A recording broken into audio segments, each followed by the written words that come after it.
Estes são alguns dos mais grandiosos monumentos do mundo. Eles combinam tamanho colossal com engenharia de precisão. Por mais de 4.000 anos permaneceram insuperáveis. Foram feitos por grupos de camponeses com ferramentas simples. E os egípcios não estavam sós.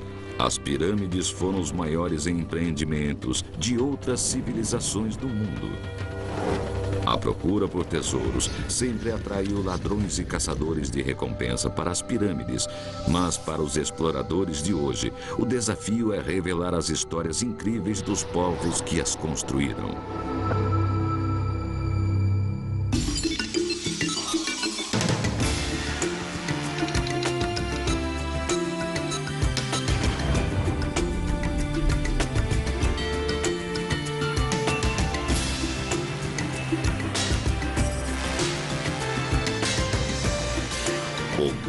Completo, as pirâmides. Hora do Rush, Cidade do México. Na praça principal, bailarinos astecas não estão com pressa.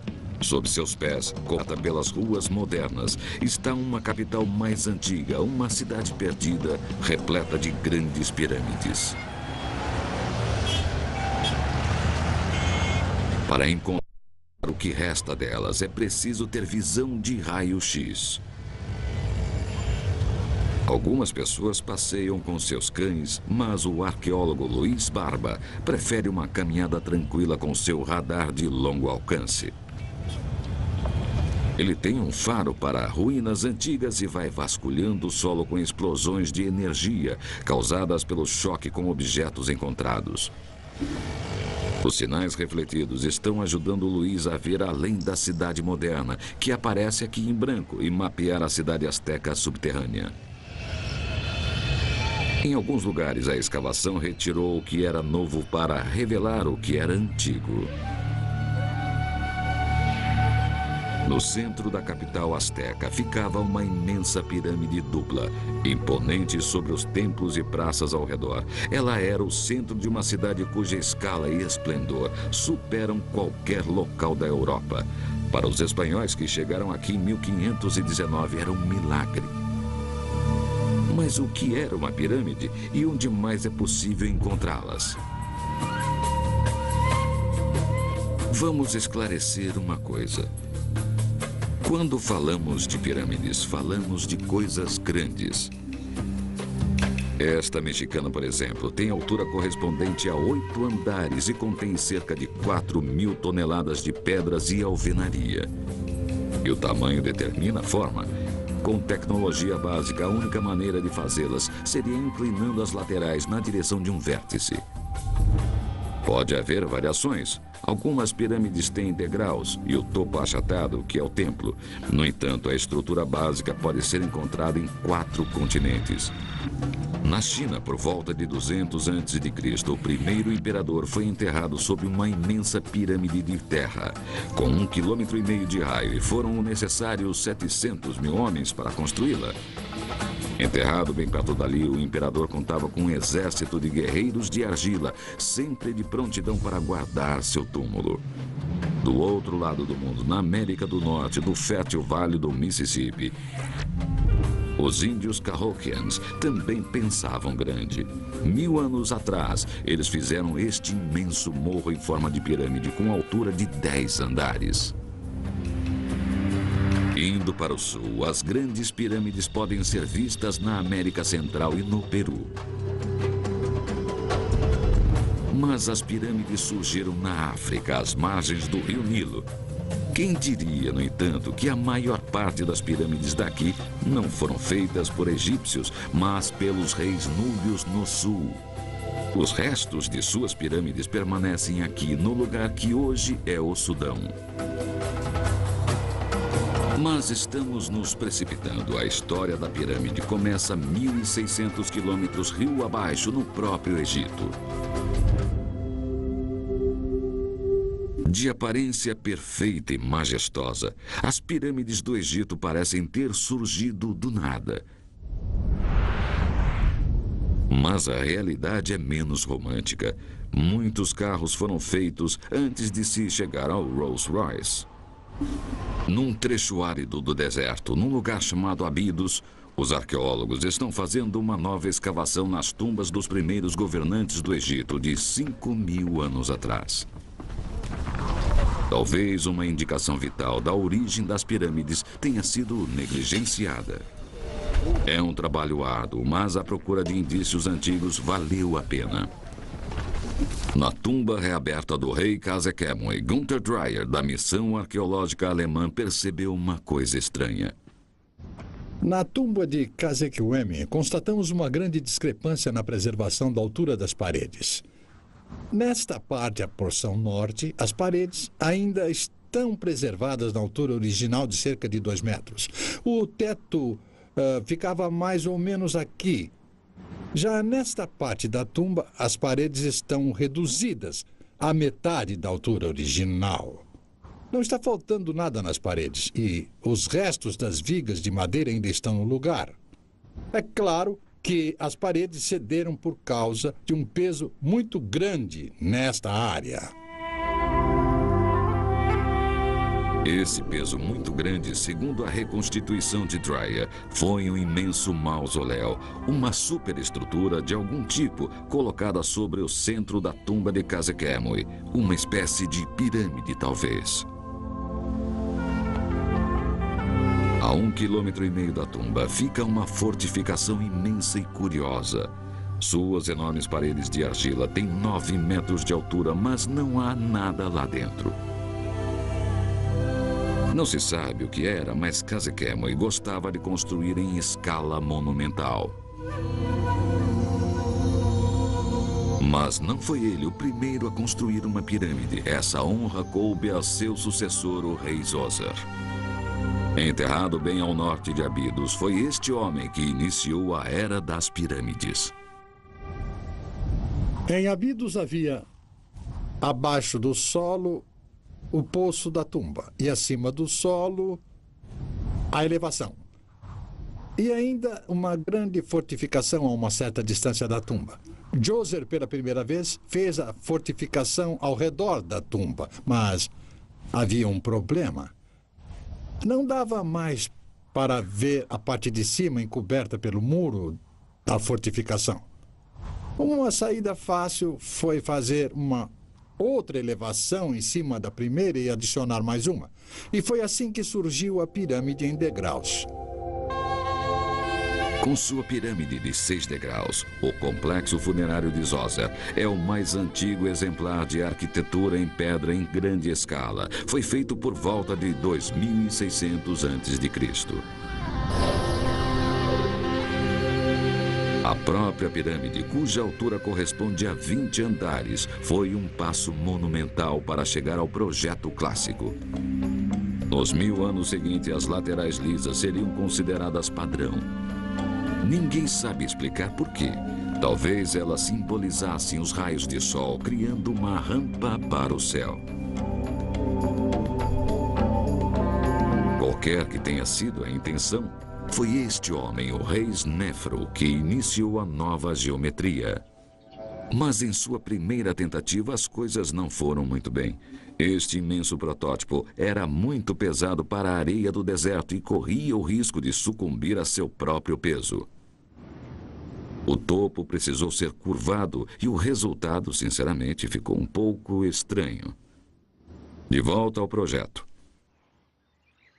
Snefru tentou mais uma vez pôr em prática sua visão. Desta vez, a pirâmide foi construída sobre um alicerce de pedra e ele foi cuidadoso com a inclinação. O resultado foi a primeira verdadeira pirâmide do mundo. Ela não resistiu bem ao tempo. Temos uma impressão melhor pensando em seu antigo nome, Pirâmide Brilhante. Durante o dia, suas pedras brancas provavelmente brilhavam. Foi este o início da época de ouro das pirâmides. As pirâmides chegariam ao seu auge alguns quilômetros ao norte, no platô de Gizé, perto do atual Cairo. Foi aqui que dois filhos de Snefru, Quéops e Quéfren, construíram as maiores pirâmides do mundo.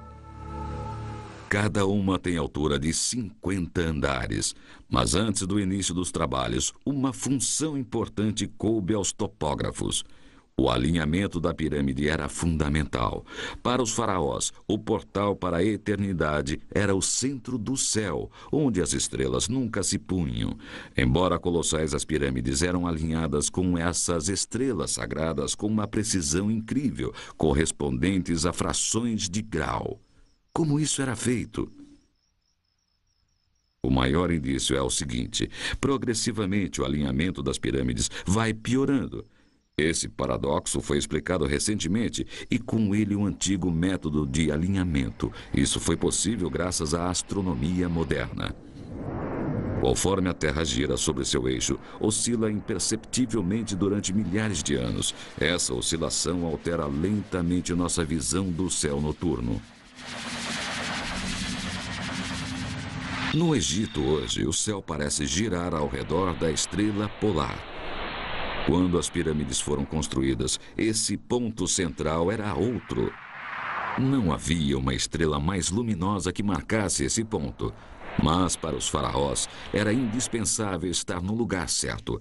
Parece que eles usaram uma combinação de duas estrelas, Mizar, da Ursa Maior, e Kochab, da Ursa Menor.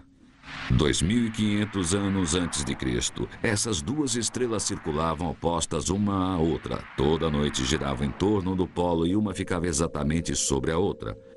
Imaginando um fio de prumo sobre elas e estendendo-o até o horizonte, um topógrafo egípcio poderia estabelecer uma localização alinhada exatamente com o meio do céu. Perfeito, mas não considerava a oscilação da Terra. A posição das estrelas mudou, mas os topógrafos mantiveram Mizar e Kochab como referência. Exagerando a mudança, que era imperceptível a olho nu, podemos ver por que muitas pirâmides tendem a se alinhar com o leste. Resolver o mistério do alinhamento é uma coisa, mas será que podemos saber como as pirâmides foram feitas? A grande pirâmide de Gizé tem mais de 2 milhões de blocos, a maioria pesando cerca de 2,5 toneladas. Foram 23 anos de construção, o que significa que, em média, um bloco deveria ser assentado a cada 2 minutos. Uma tarefa bem difícil para dizer o mínimo. Como isso foi feito com ferramentas tão simples e sem equipamentos para içar os blocos?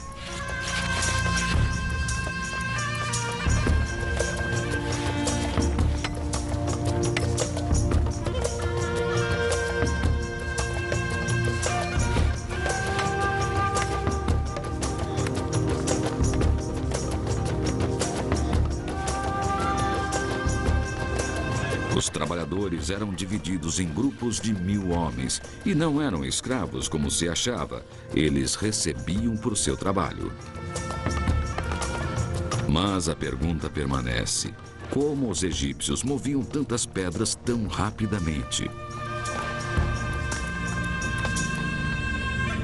As pinturas mostram que estátuas da realeza e outros objetos volumosos eram transportados em trenós puxados por centenas de homens. Teria sido essa a forma de mover milhões de blocos de pedra? A rapidez era fundamental. A morte do faraó não poderia ser prevista. Então, quanto maior a pirâmide, maior a pressa. Experiências modernas mostram que os trenós são quase sempre lentos e pouco práticos, mesmo com blocos menores.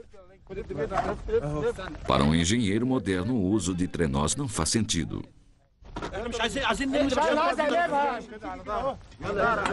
Eu acho que qualquer um que entenda um pouco de engenharia mecânica básica vai perceber que os trenós são muito ineficazes para mover objetos pesados por causa dos problemas de atrito, problemas de movimentação e coisas assim. E há outro problema na teoria dos trenós. Todos concordam que os blocos eram levados para a parte mais alta em rampas especiais. Para arrastá-los entre nós, a rampa precisa ser suave, aumentando a inclinação em apenas 1 ponto a cada 10 passos. Com uma inclinação tão pequena, a rampa precisaria ser muito longa. Um declive mais acentuado, de 1 para 4, deixaria a rampa mais curta, mas isso impediria o uso de trenós. Há alguma alternativa viável para os trenós? Sedimentos arqueológicos revelaram diversos modelos de ferramentas antigas de construção, inclusive um artefato bastante enigmático. Este equipamento curioso em forma de concha indica a forma como as pirâmides foram construídas. A técnica egípcia era revolucionária literalmente. Num modelo em escala menor, 4 dessas conchas são colocadas nas laterais de um bloco para criar uma base circular. Com essa base, o bloco pode rodar. Acho que mesmo o maior defensor dos trenós acabaria admitindo que seria impossível puxar um trenó numa inclinação maior que 1 para 10. Mas se você for rolando um objeto pesado, é possível subir uma rampa de inclinação 1 para 4. Todo esse trabalho era para o funeral de um só homem, o que nos dá a dimensão do poder do faraó.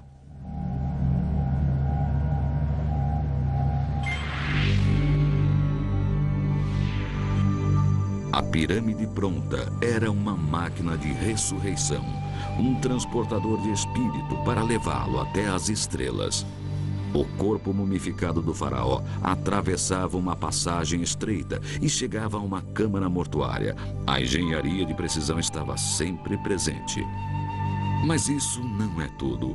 Ao redor da pirâmide, dentro de um complexo cercado, havia templos, santuários e salas de depósito.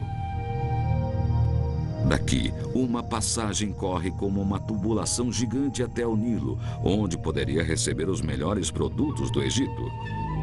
Muito tempo após a morte do faraó, um fluxo ininterrupto de produtos chegava aqui.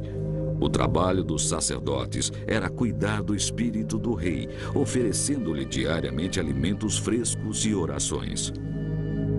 O espírito real não sentiria fome, mas só estaria a salvo se o corpo do faraó, dentro da pirâmide, pudesse descansar em paz.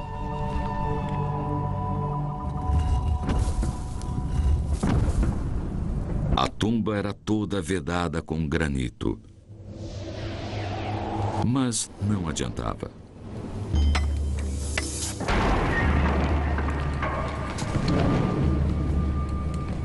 As imensas pirâmides de Gizé foram saqueadas e foram levados tesouros que sequer imaginamos.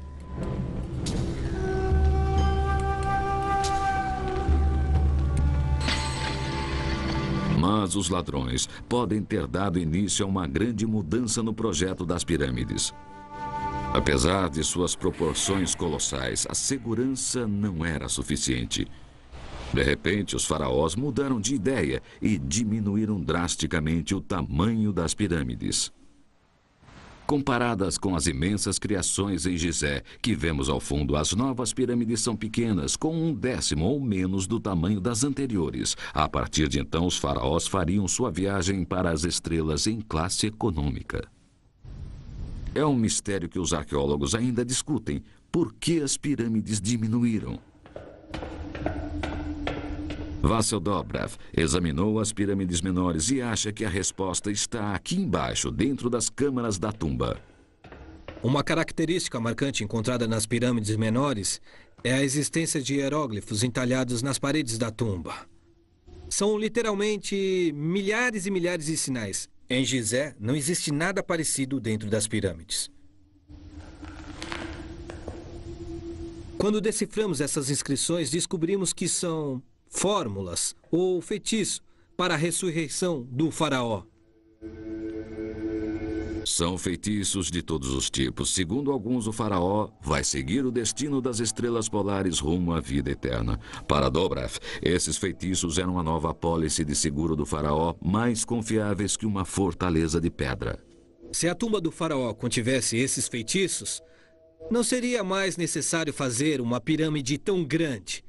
Ele teria uma proteção melhor. Pelo menos ele achava isso. Mas alguns discordam. Nas escavações de uma tumba que não era da realeza, Miroslav Barta vem encontrando indícios que sustentam uma teoria bem mais pretensiosa. O que diminuiu primeiro, segundo ele, foi o poder do faraó. As tumbas tão bem pintadas dos membros do governo são o testemunho de uma nova era. Enquanto seus predecessores em Gizé usavam tijolos de barro, estes homens usavam pedras de primeira qualidade, material antes reservado aos faraós. Para Barta, não é uma coincidência. Os membros do governo acumulavam poder e riquezas à custa dos faraós. Então, a única pirâmide possível era mais barata. Sabemos que faraós subsequentes, como Pepi I, casaram com filhas de altos oficiais, talvez para retomar o poder que estava perdendo. Mas Barta precisaria de mais dados para convencer Dobrev. Era muito poder. Pepe I foi obrigado a casar com 2 filhas de um membro do governo de Abidos. Eu não sei se ele foi obrigado. Sim, mas ele achou necessário. Pode ser que fosse uma boa moça, além de bonita. Por mais que se discuta, ainda há mais por vir. As pirâmides voltariam a ter seu tamanho reduzido. 800 anos depois e 650 quilômetros rio acima.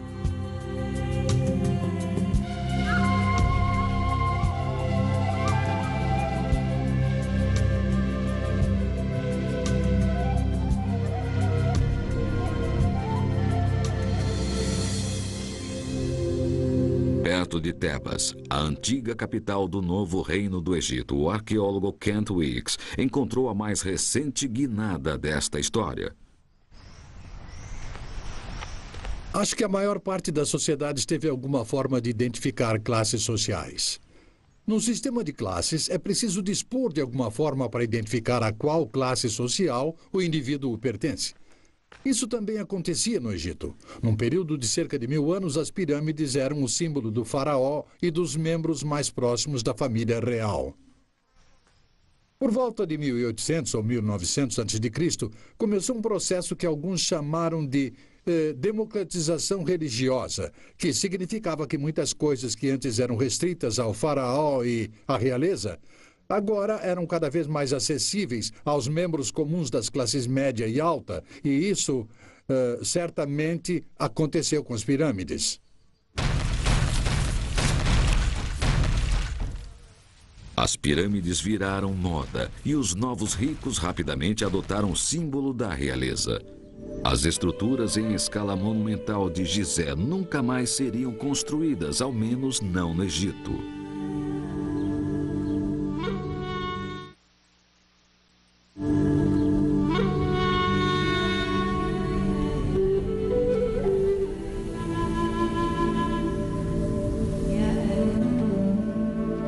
Viajando 13.000 quilômetros para sudoeste, cruzamos 2 continentes e um oceano para chegar a um dos locais mais secos da Terra.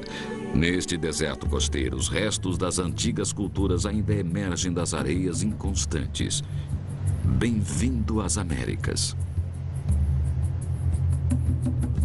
Ao longo da costa da América do Sul, onde é hoje o Peru, por volta da época de Cristo, surgiria uma outra civilização de grandes pirâmides. Com extensão de 320 quilômetros, o deserto é atravessado por cerca de 6 rios que fluem a partir dos Andes.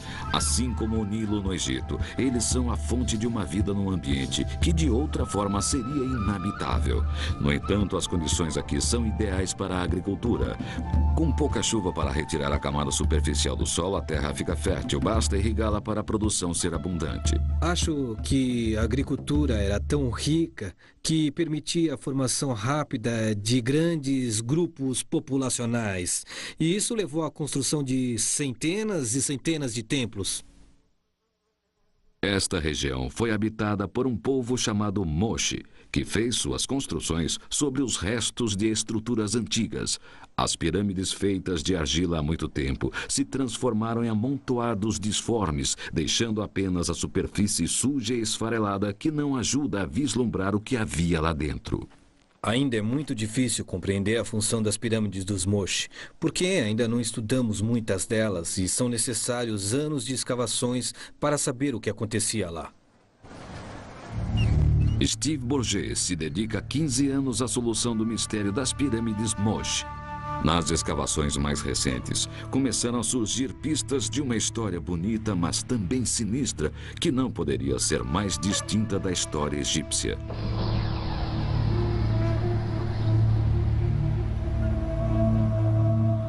Durante décadas, os Moche foram famosos por seu artesanato, principalmente as joias e as cerâmicas ricamente decoradas. Entre as cenas reproduzidas, há imagens desconcertantes de sacrifícios humanos. Teriam sido apenas mitos ou seriam um registro da história de assassinatos nas grandes pirâmides Moche?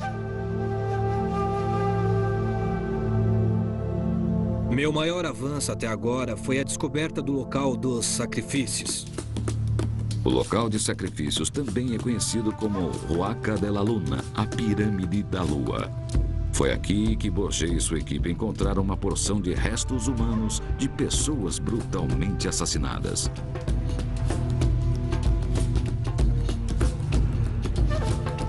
Também é significativo que haja indícios de inundações frequentes e arrasadoras na mesma época dos sacrifícios.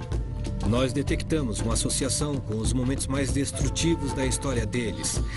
Essas catástrofes naturais com muita chuva e inundações terríveis que aconteciam na costa norte do Peru a cada 20 ou 30 anos. Repetidamente, a chuva torrencial destruía os templos.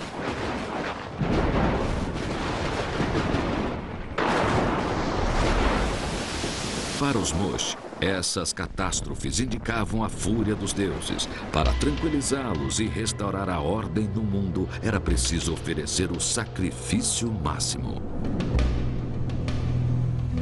Os Moche sabiam desse problema e criaram um ritual para reagir aos efeitos da natureza. Isso foi uma surpresa. Parece que eles realizavam uma série de combates ritualísticos entre pessoas escolhidas. O objetivo do combate era capturar o adversário. Era como um duelo. Dessa forma, a pessoa capturada seria escolhida como vítima para o sacrifício. Mas eu acho que as pessoas eram treinadas para esses combates e esperavam vencer. Se perdessem, seriam sacrificadas, mas estariam oferecendo sua alma ou seu corpo para os deuses. Eu os vejo como campeões e não como vítimas.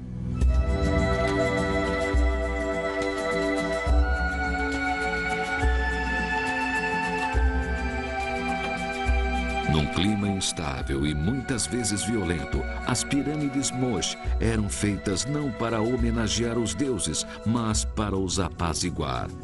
Quantos ainda vão surgir? Qualquer que seja o número, não bastou para eles. Depois de viver por aqui 8 séculos, a civilização Moche desapareceu.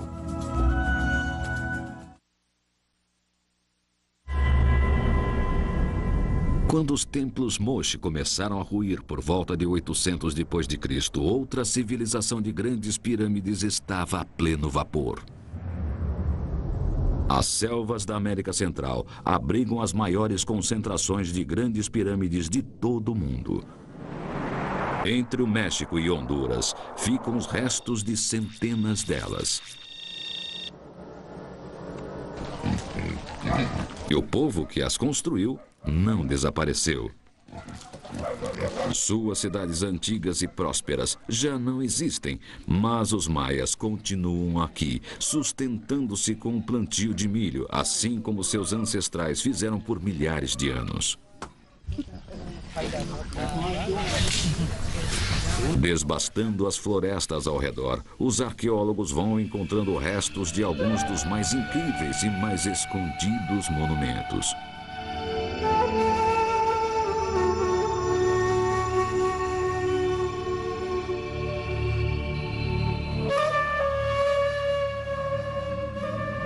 Quem eram os maias? Será que suas pirâmides também eram usadas em sacrifícios como as dos Moche?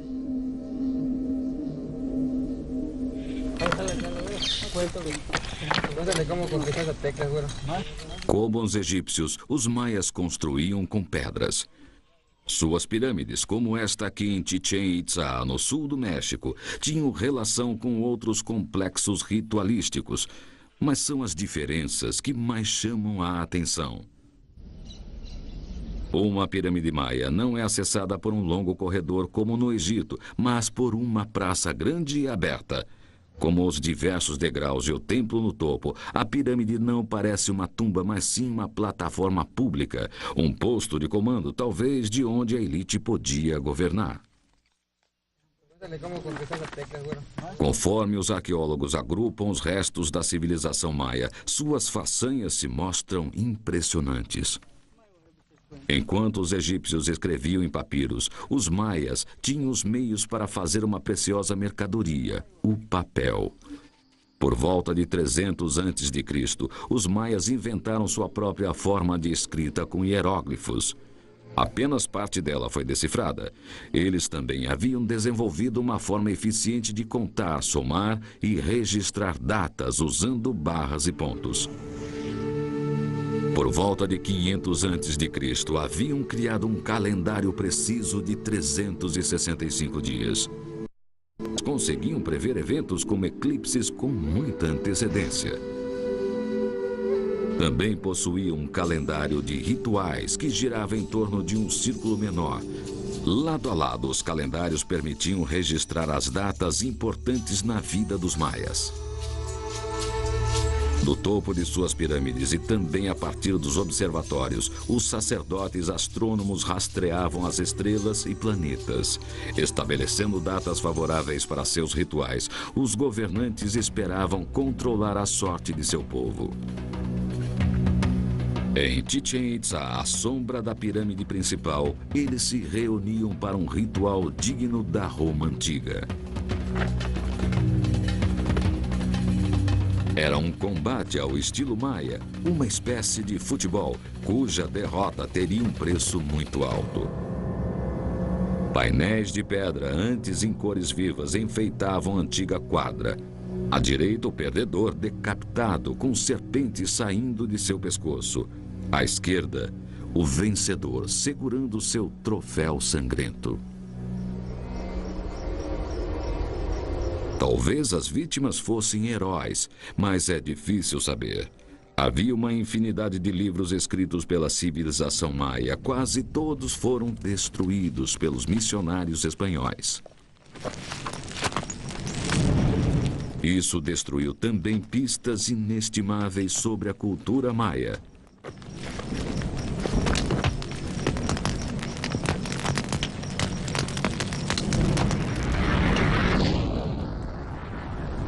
Mas uma nova teoria afirma que um indício importante pode estar escondido debaixo de cada grande pirâmide maia e que estamos vendo apenas a ponta do iceberg.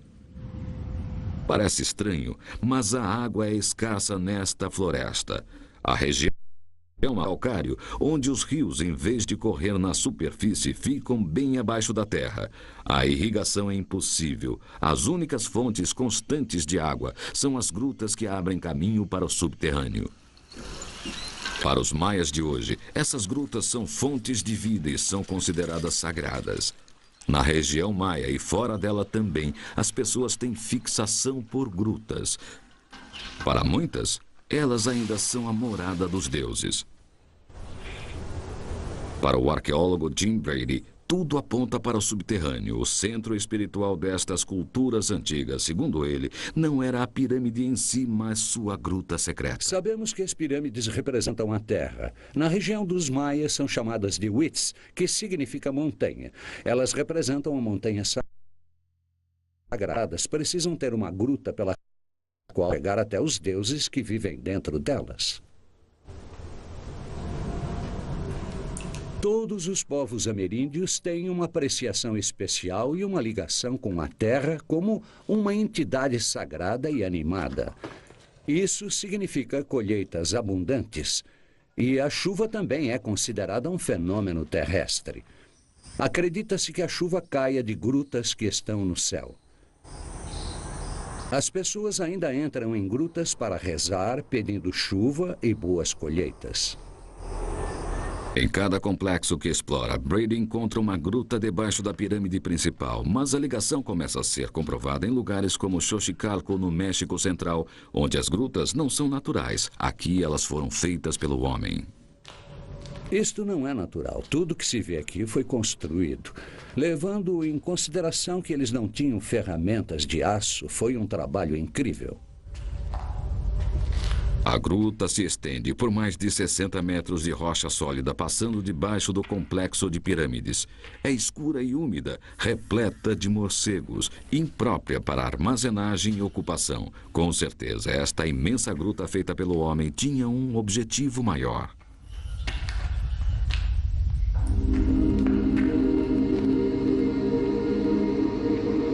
O indício mais espetacular de que era uma gruta ritualística é a claraboia, que permite controlar a iluminação e observar a mudança das estações. O Sol está indicado aqui no chão e a Terra está ligada ao céu, os dois aspectos do universo. Este aqui é um espaço ritualístico bem no centro do complexo. Provavelmente, só os sacerdotes e o rei tinham acesso, e os rituais mais importantes eram realizados aqui.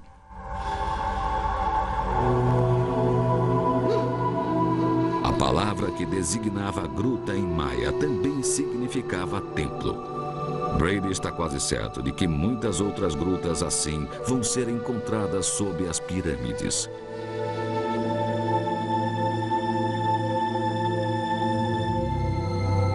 Uma noção mais completa das pirâmides da América Central talvez esteja se formando. Junto com as grutas, elas representam a montanha sagrada com sua fonte de água, a água escassa, que era o maior presente dos deuses.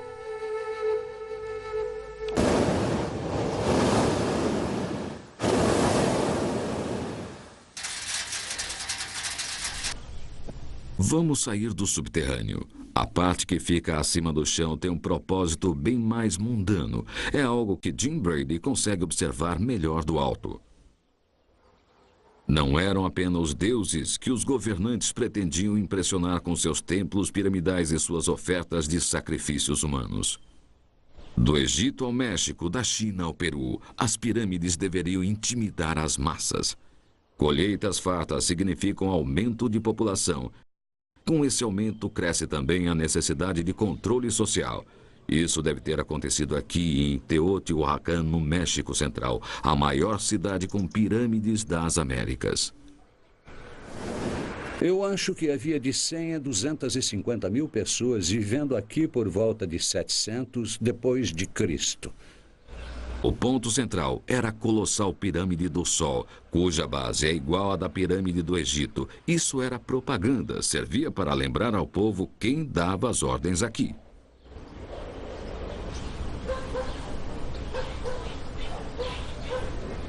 As pirâmides que vemos aqui são símbolos do poder dos deuses e das entidades políticas que as construíram.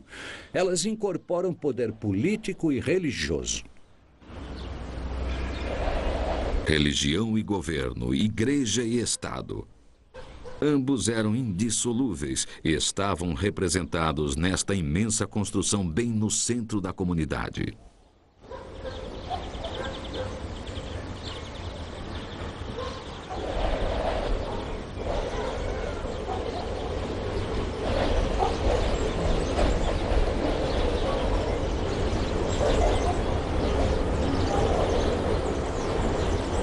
As pirâmides do Egito certamente mostravam quem detinha o poder. Mas será que os egípcios também ofereciam sacrifícios humanos? Até há pouco tempo não sabíamos ao certo. Hoje, graças às mais recentes escavações arqueológicas no sítio de Abidos, a resposta parece ser sim, mas por um tempo muito curto. Uma época que data do início da civilização egípcia e que deve ter durado 300 anos, quando os servos dos reis mortos eram enviados com seus mestres para outro mundo. O mais impressionante é que essa prática foi abandonada e nunca mais retornou. Mas é claro que a água aqui nunca foi um problema. O rio Nilo era um dos rios mais calmos e previsíveis da Terra. No verão ele sempre subia, mas lentamente, sem causar destruição, fornecendo água para irrigação, para a lavoura, para as pessoas e os animais. E trazia com ele a cada ano o sedimento que cobria as terras do Egito, fazendo da região uma das áreas agrícolas mais ricas da Terra. Os viajantes que chegavam se espantavam. Segundo os gregos antigos, os egípcios tinham pouco com o que se ocupar. Ano após ano, a vida era sempre fácil. Não havia grandes preocupações. Talvez por isso não houvesse sacrifícios humanos.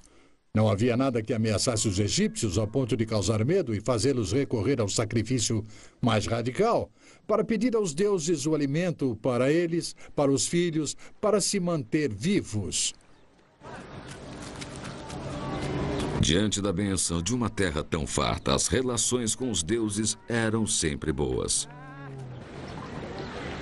Mas eles não podiam se acomodar. Para manter a abundância, a comunicação com os deuses era vital, e isso só podia ser feito por intermédio do rei. Quando o faraó morria, era um problema. A falta de comunicação impediria o sol de nascer e se pôr, o rio de subir e baixar, a lua de mudar de fase. Era um grande problema. Era fundamental que o rei morto assumisse seu lugar entre os deuses para se pronunciar em nome da humanidade. Durante 1000 anos, a chave para esse transporte seguro era a pirâmide colossal. A construção das pirâmides talvez tivesse um custo muito alto. Mas quando você pensa que em troca teria a perpetuação da espécie humana, o custo é até pequeno. Mas a história das pirâmides tem um capítulo final e violento.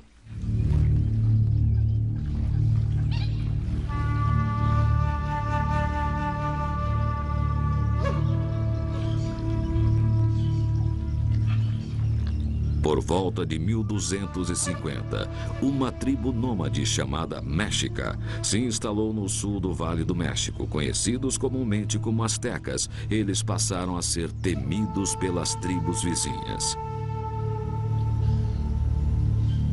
Embora fossem poucos no início, eles ocuparam a região e prosperaram. Não demorou para esses produtores de milho se transformarem numa superpotência.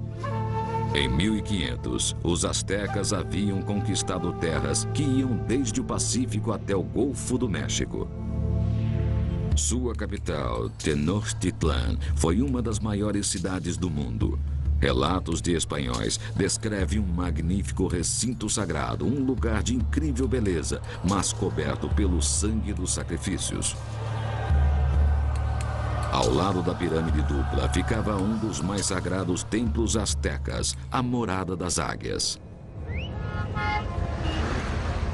Mais de 450 anos depois, os cientistas estão examinando cuidadosamente seu piso e bancos.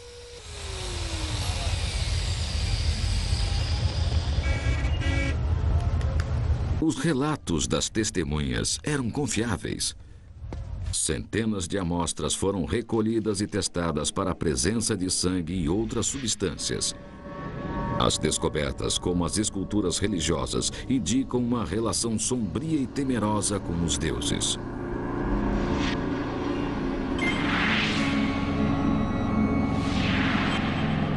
Estudando cuidadosamente os resultados, os cientistas podem mostrar exatamente em que ponto do piso o incenso caía e onde havia sangue humano. Os desenhos mostram que o sangue foi derramado em tigelas sobre o deus asteca da morte. O sangue provinha de um ritual de automutilação oferecido com devoção. Mas os deuses astecas também exigiam sacrifício e tinham um apetite especial por corações humanos.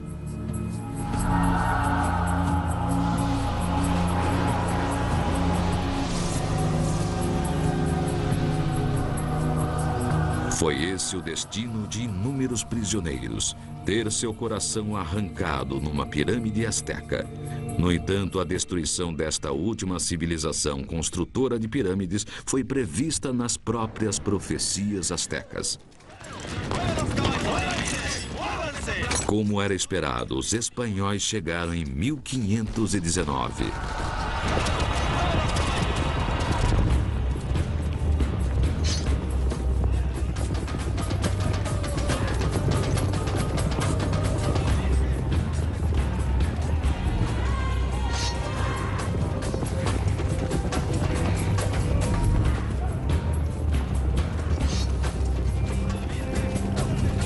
Dispondo de cavalos e armas de fogo, os conquistadores destruíram a civilização asteca e a enterraram sob sua própria cidade.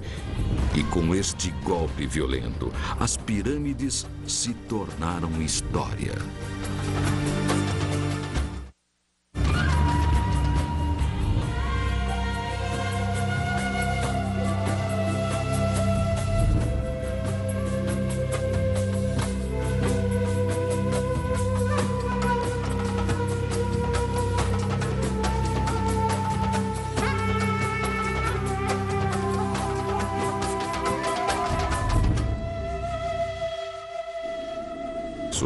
Sempre atraiu ladrões e caçadores de recompensa para as pirâmides, mas para os exploradores de hoje, o desafio é revelar as histórias incríveis dos povos que as construíram.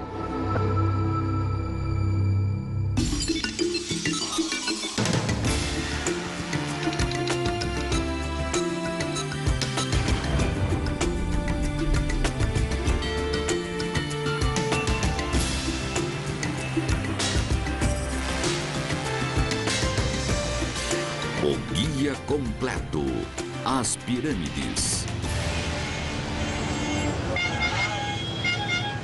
Hora do Rush, Cidade do México. Na praça principal, bailarinos astecas não estão com pressa. Sob seus pés, corta pelas ruas modernas, está uma capital mais antiga, uma cidade perdida, repleta de grandes pirâmides. Para encontrar o que resta delas, é preciso ter visão de raio-x. Algumas pessoas passeiam com seus cães, mas o arqueólogo Luiz Barba prefere uma caminhada tranquila com seu radar de longo alcance. Ele tem um faro para ruínas antigas e vai vasculhando o solo com explosões de energia causadas pelo choque com objetos encontrados. Os sinais refletidos estão ajudando o Luiz a ver além da cidade moderna, que aparece aqui em branco, e mapear a cidade asteca subterrânea. Em alguns lugares, a escavação retirou o que era novo para revelar o que era antigo. No centro da capital asteca ficava uma imensa pirâmide dupla, imponente sobre os templos e praças ao redor. Ela era o centro de uma cidade cuja escala e esplendor superam qualquer local da Europa. Para os espanhóis que chegaram aqui em 1519 era um milagre. Mas o que era uma pirâmide e onde mais é possível encontrá-las? Vamos esclarecer uma coisa. Quando falamos de pirâmides, falamos de coisas grandes. Esta mexicana, por exemplo, tem altura correspondente a 8 andares e contém cerca de 4.000 toneladas de pedras e alvenaria. E o tamanho determina a forma. Com tecnologia básica, a única maneira de fazê-las seria inclinando as laterais na direção de um vértice. Pode haver variações. Algumas pirâmides têm degraus e o topo achatado, que é o templo. No entanto, a estrutura básica pode ser encontrada em 4 continentes. Na China, por volta de... E a chuva também é considerada um fenômeno terrestre. Acredita-se que a chuva caia de grutas que estão no céu. As pessoas ainda entram em grutas para rezar, pedindo chuva e boas colheitas. Em cada complexo que explora, Brady encontra uma gruta debaixo da pirâmide principal, mas a ligação começa a ser comprovada em lugares como Xochicalco, no México Central, onde as grutas não são naturais. Aqui elas foram feitas pelo homem. Isto não é natural. Tudo que se vê aqui foi construído. Levando em consideração que eles não tinham ferramentas de aço, foi um trabalho incrível. A gruta se estende por mais de 60 metros de rocha sólida, passando debaixo do complexo de pirâmides. É escura e úmida, repleta de morcegos, imprópria para armazenagem e ocupação. Com certeza, esta imensa gruta feita pelo homem tinha um objetivo maior.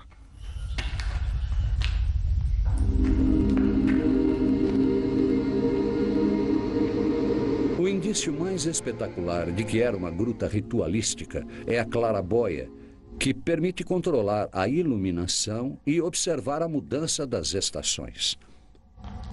O Sol está indicado aqui no chão e a Terra está ligada ao céu, os dois aspectos do universo. Este aqui é um espaço ritualístico bem no centro do complexo. Provavelmente, só os sacerdotes e o rei tinham acesso, e os rituais mais importantes eram realizados aqui.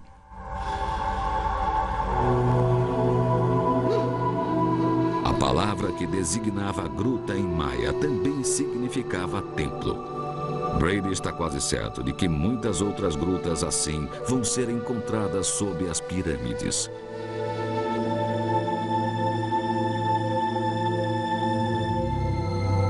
Uma noção mais completa das pirâmides da América Central talvez esteja se formando.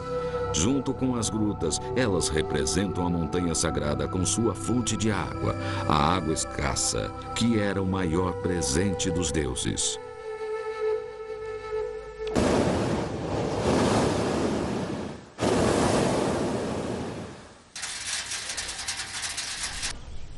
Vamos sair do subterrâneo.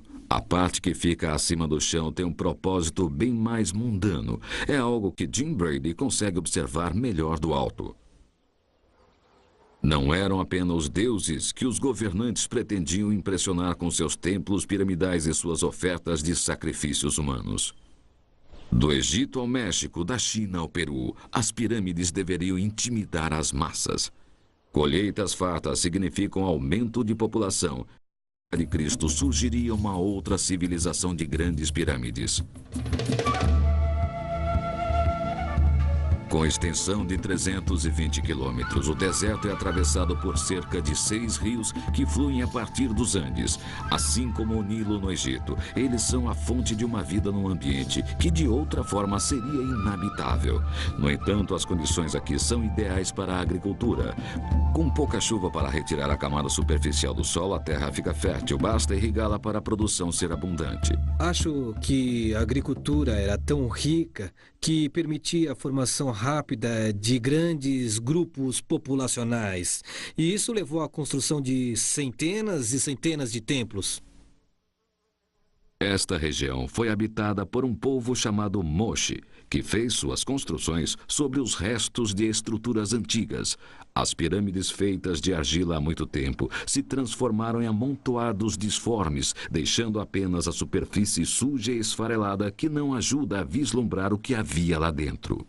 Ainda é muito difícil compreender a função das pirâmides dos Moche, porque ainda não estudamos muitas delas e são necessários anos de escavações para saber o que acontecia lá. Steve Borges se dedica há 15 anos à solução do mistério das pirâmides Moche. Nas escavações mais recentes, começaram a surgir pistas de uma história bonita, mas também sinistra, que não poderia ser mais distinta da história egípcia.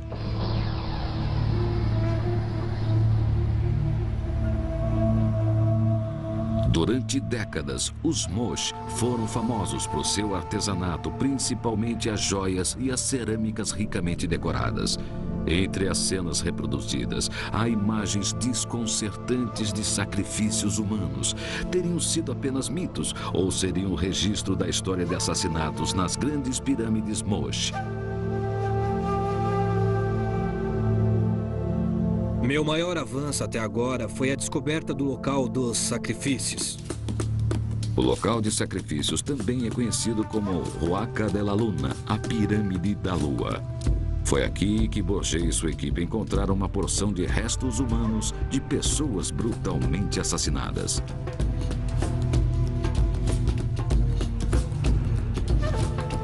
Também é significativo que haja indícios de inundações frequentes e arrasadoras na mesma época dos sacrifícios.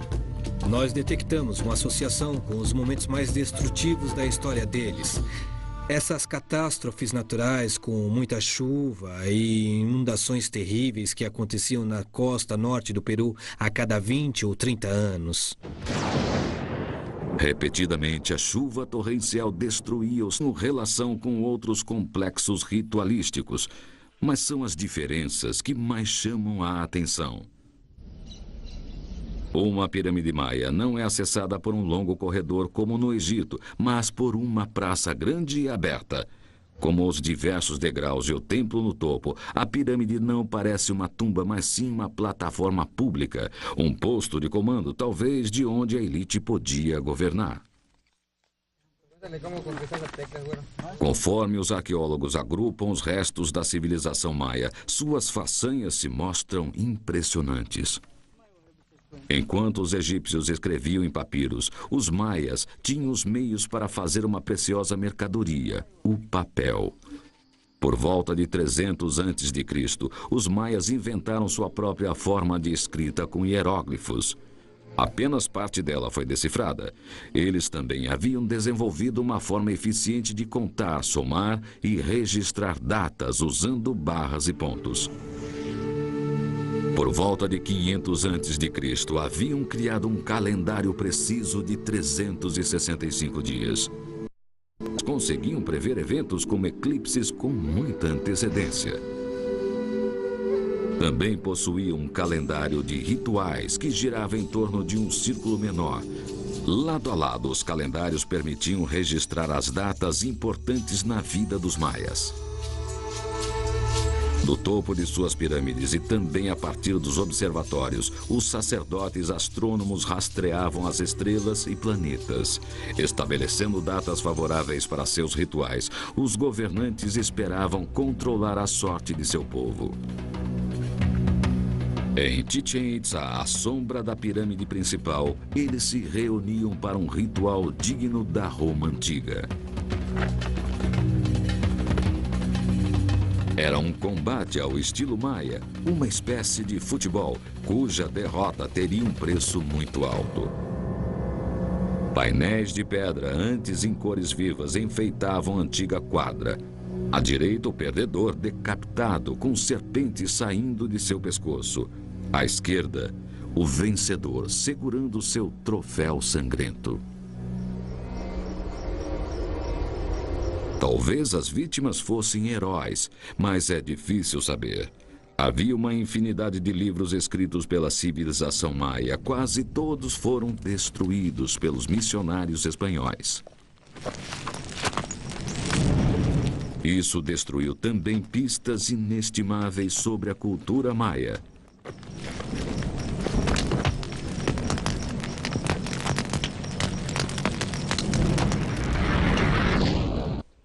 Ambos eram indissolúveis e estavam representados nesta imensa construção bem no centro da comunidade.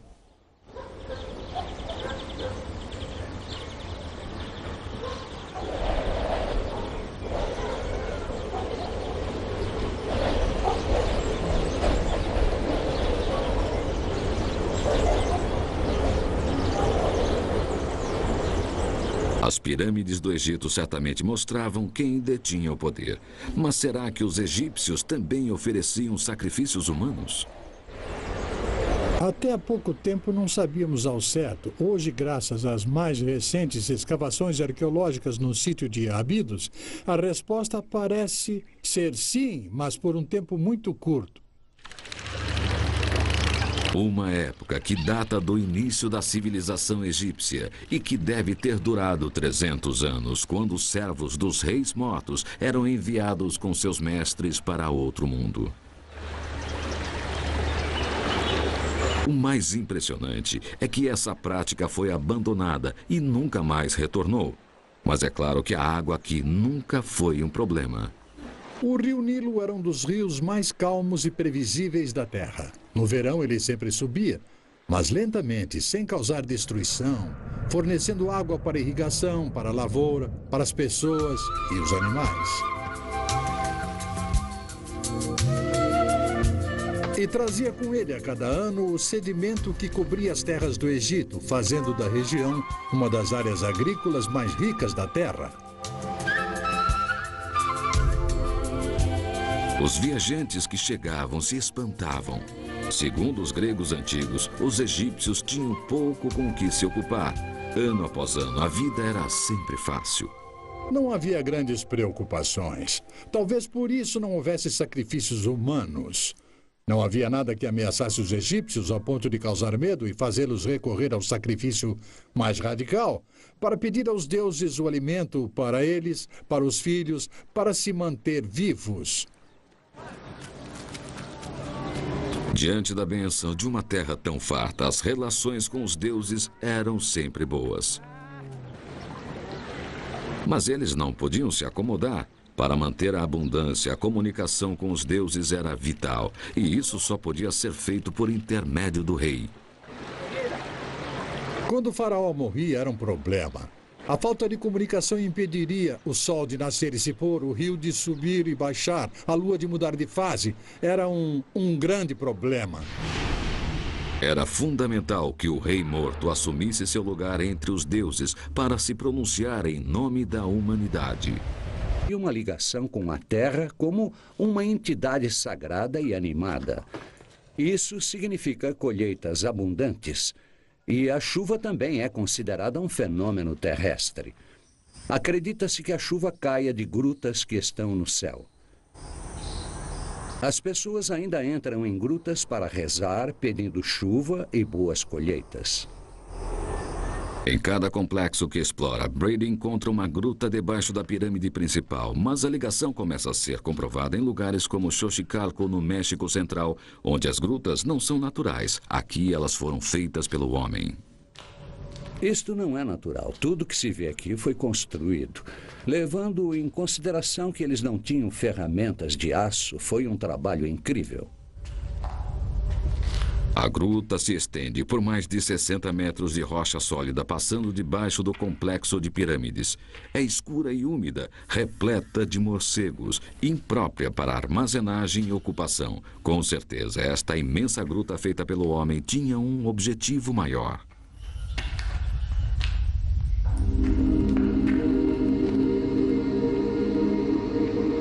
O indício mais espetacular de que era uma gruta ritualística é a claraboia, que permite controlar a iluminação e observar a mudança das estações.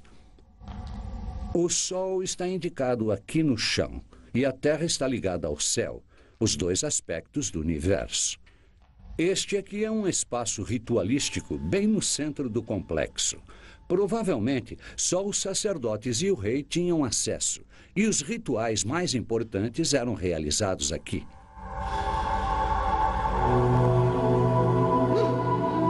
A palavra que designava a gruta em maia também significava templo. Brady está quase certo de que muitas outras grutas assim vão ser encontradas sob as pirâmides.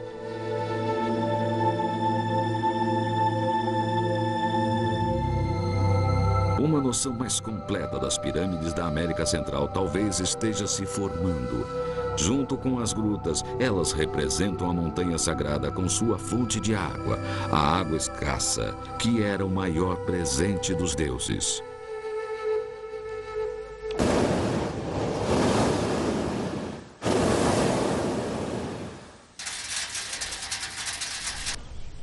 Vamos sair do subterrâneo. A parte que fica acima do chão tem um propósito bem mais mundano. É algo que Jim Brady consegue observar melhor do alto. Não eram apenas os deuses que os governantes pretendiam impressionar com seus templos piramidais e suas ofertas de sacrifícios humanos. Do Egito ao México, da China estavam sós. As pirâmides foram os maiores empreendimentos de outras civilizações do mundo.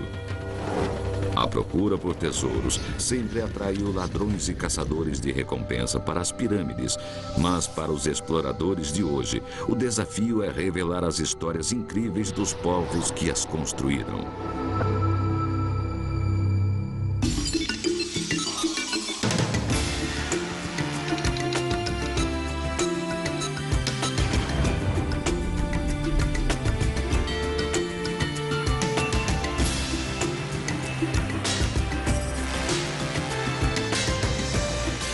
O guia completo: As Pirâmides. Hora do Rush, Cidade do México. Na praça principal, bailarinos astecas não estão com pressa. Sob seus pés, corta pelas ruas modernas, está uma capital mais antiga, uma cidade perdida, repleta de grandes pirâmides. Para encontrar o que resta delas, é preciso ter visão de raio-x. Algumas pessoas passeiam com seus cães, mas o arqueólogo Luiz Barba prefere uma caminhada tranquila com seu radar de longo alcance. Ele tem um faro para ruínas antigas e vai vasculhando o solo com explosões de energia causadas pelo choque com objetos encontrados. Os sinais refletidos estão ajudando Luiz a ver além da cidade moderna, que aparece aqui em branco, e mapear a cidade asteca subterrânea. Em alguns lugares, a escavação retirou o que era novo para revelar o que era antigo.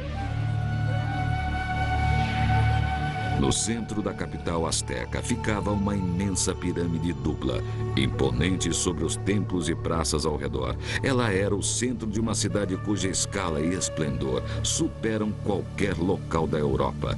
Para os espanhóis que chegaram aqui em 1519, era um milagre. Mas o que era uma pirâmide e onde mais é possível encontrá-las? Vamos esclarecer uma coisa. Quando falamos de pirâmides, falamos de coisas grandes. Esta mexicana, por exemplo, tem altura correspondente a 8 andares e contém cerca de 4.000 toneladas de pedras e alvenaria. E o tamanho determina a forma. Com tecnologia básica, a única maneira de fazê-las seria inclinando as laterais na direção de um vértice. Pode haver variações. Algumas pirâmides têm degraus mais sagrados templos astecas, a morada das águias. Mais de 450 anos depois, os cientistas estão examinando cuidadosamente seu piso e bancos.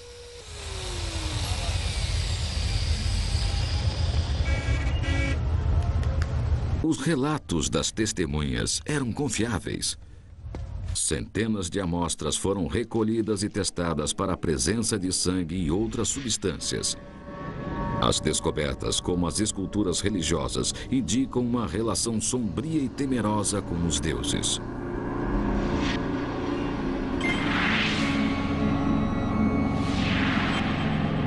Estudando cuidadosamente os resultados, os cientistas podem mostrar exatamente em que ponto do piso o incenso caía e onde havia sangue humano.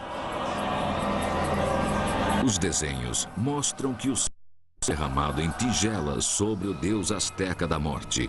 O sangue provinha de um ritual de automutilação oferecido com devoção. Mas os deuses astecas também exigiam sacrifício e tinham um apetite especial por corações humanos.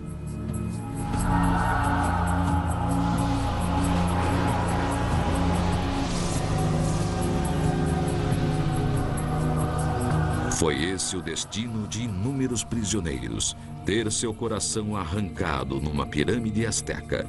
No entanto, a destruição desta última civilização construtora de pirâmides foi prevista nas próprias profecias astecas. Como era esperado, os espanhóis chegaram em 1519.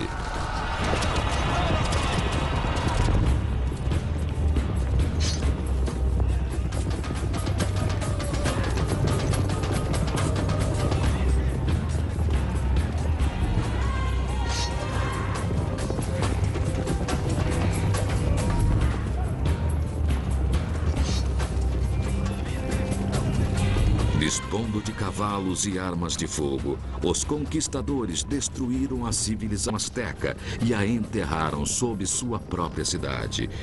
E com este golpe violento, as pirâmides se tornaram história.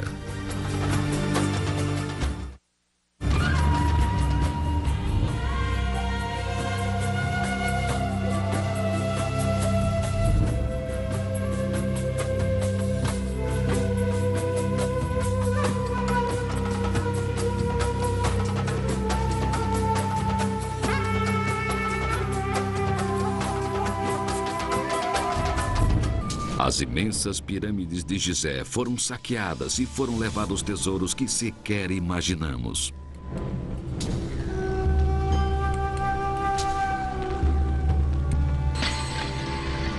Mas os ladrões podem ter dado início a uma grande mudança no projeto das pirâmides. Apesar de suas proporções colossais, a segurança não era suficiente. De repente, os faraós mudaram de ideia e diminuíram drasticamente o tamanho das pirâmides.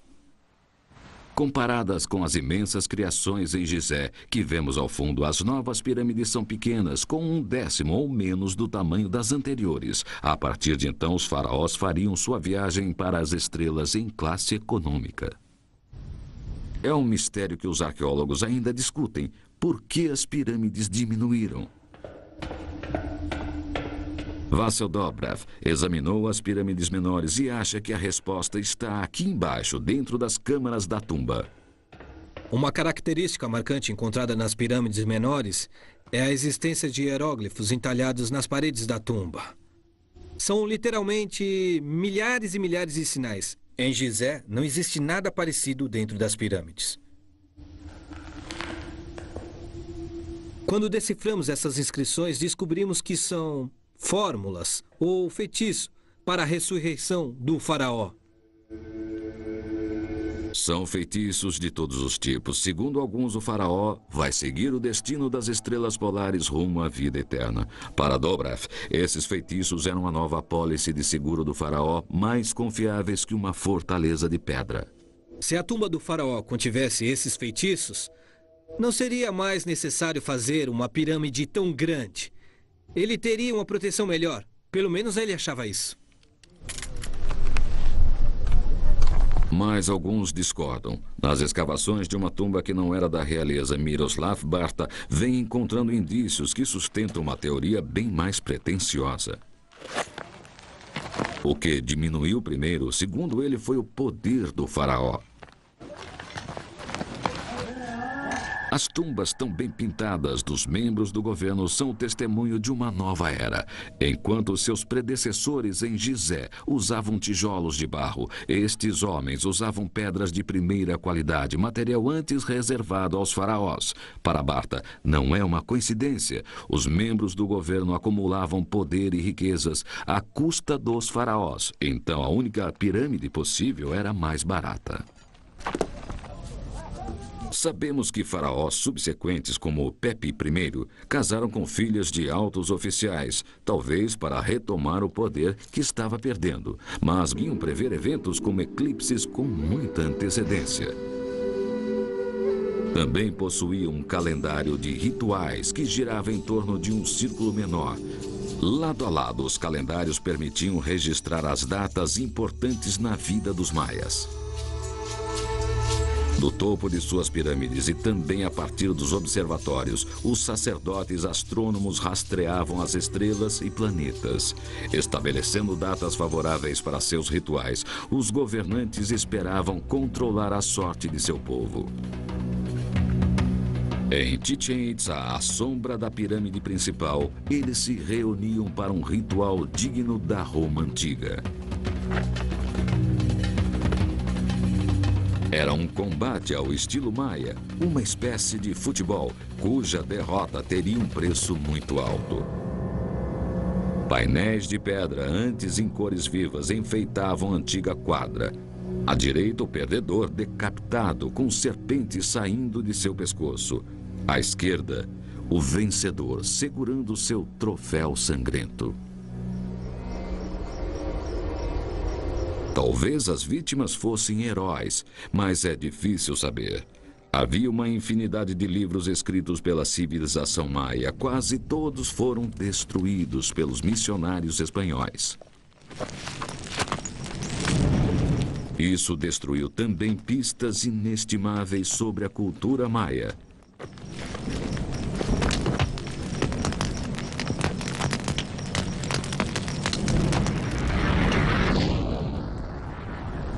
Mas uma nova teoria afirma que um indício importante pode estar escondido debaixo de cada grande pirâmide maia e que estamos vendo apenas a ponta do iceberg.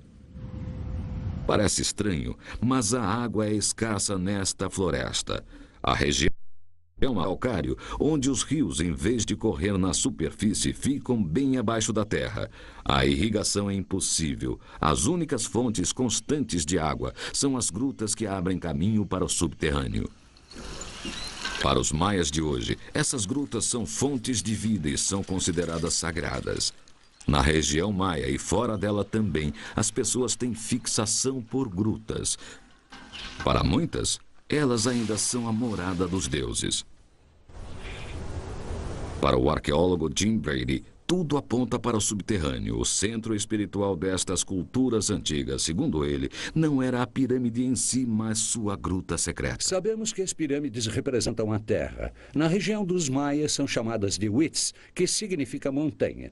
Elas representam a montanha sagradas, precisam ter uma gruta pelas das estações. O sol está indicado aqui no chão e a terra está ligada ao céu, os dois aspectos do universo. Este aqui é um espaço ritualístico bem no centro do complexo. Provavelmente, só os sacerdotes e o rei tinham acesso, e os rituais mais importantes eram realizados aqui.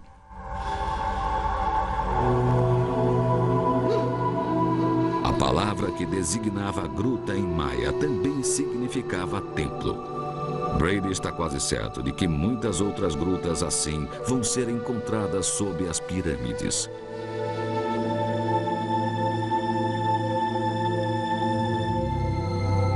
Uma noção mais completa das pirâmides da América Central talvez esteja se formando. Junto com as grutas, elas representam a montanha sagrada com sua fonte de água, a água escassa, que era o maior presente dos deuses.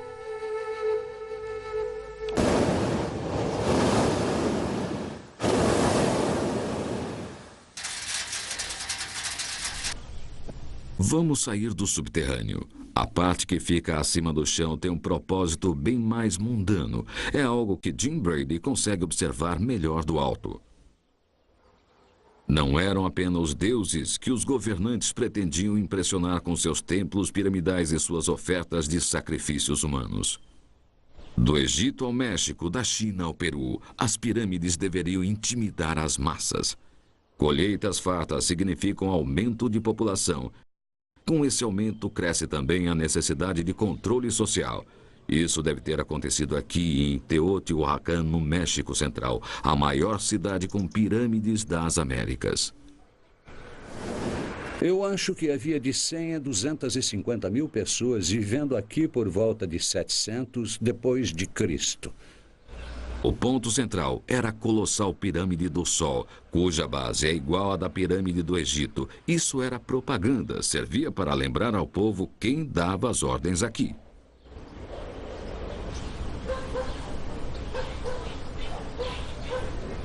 As pirâmides que vemos aqui são símbolos do poder dos deuses e das entidades políticas que as construíram.